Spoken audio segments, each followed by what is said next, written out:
दोस्तों, अगर आपसे पूछा जाए कि मिक्स्ड मार्शल आर्ट का सबसे बहादुर फाइटर कौन है, तो आपका जवाब क्या होगा? John Jones, Islam Makhachev, Alex Pereira या कोई और फाइटर?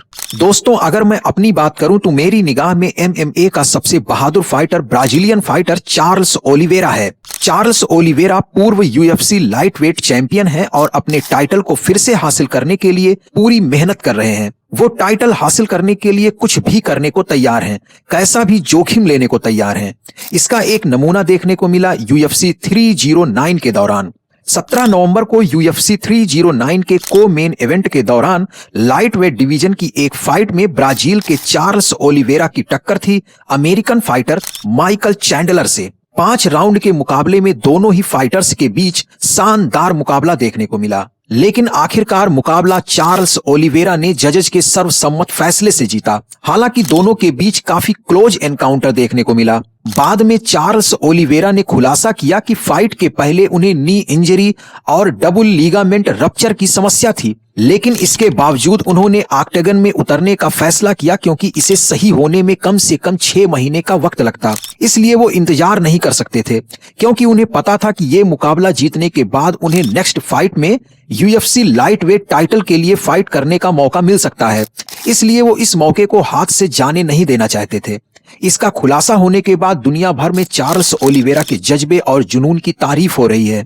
हालांकि चार्ल्स ओलिवेरा के लिए चोट के साथ फाइट में उतरना जानलेवा भी हो सकता है।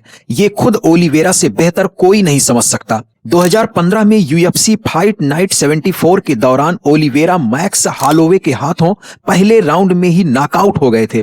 उन्हें गर्दन में जानलेवा चोट लग गई थी, उनका शरीर लगभग पैरालाइज हो गया था। उन्हें तुरंत अस्पताल ले जाना पड़ा था। बाद में ओलिवेरा ने यह खुलासा किया था कि उन्हें फाइट के पहले प्रैक्टिस के दौरान गर्दन में चोट लगी थी और उन्होंने फिजियोथेरेपी भी करवाई थी, लेकिन ये इतनी गंभीर हो जाएगी इसका उन्हें अंदाजा नहीं था। इससे उनका करियर खत्म हो सकता था।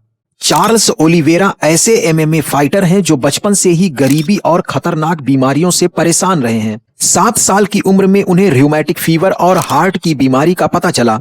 डॉक्टर्स ने यहां तक बोल दिया था कि खेलना तो दूर, वो कभी चल भी नहीं पाएंगे और हो सकता है कि उन्हें आगे चलकर व्हील चेयर का सहारा लेना पड़े। इसके अलावा वो पुअर आई विजन से भी परेशान रहे हैं। उनकी विजिबिलिटी सिर्फ 50% थी। ऑक्टेगन के अंदर फाइट के दौरान चश्मा उतारने पर उन्हें 3 फाइटर दिखते थे, वो भी धुंधले, लेकिन अपने अनुभव के आधार पर उन्हें ये पता होता था कि बीच वाले फाइटर को मारना है, और ये हमेशा सही होता था। गरीबी के बाद ऐसी विषम शारीरिक परिस्थितियों से निकलकर मिक्स्ड मार्शल आर्ट की दुनिया का विश्व चैंपियन बनना चार्ल्स ओलिवेरा की महानता को दर्शाता है। चार्ल्स ओलिवेरा केवल युवा एमएमए फाइटर्स के लिए ही नहीं बल्कि पूरी दुनिया के लिए इंस्पिरेशन है कि कैसे बिना शिकायत किए विषम परिस्थितियों पर विजय प्राप्त करके सर्वोच्च सफलता का रास्ता तय किया जाता है। इसलिए मैं चार्ल्स ओलिवेरा को दुनिया का सबसे बहादुर एमएमए फाइटर मानता हूं।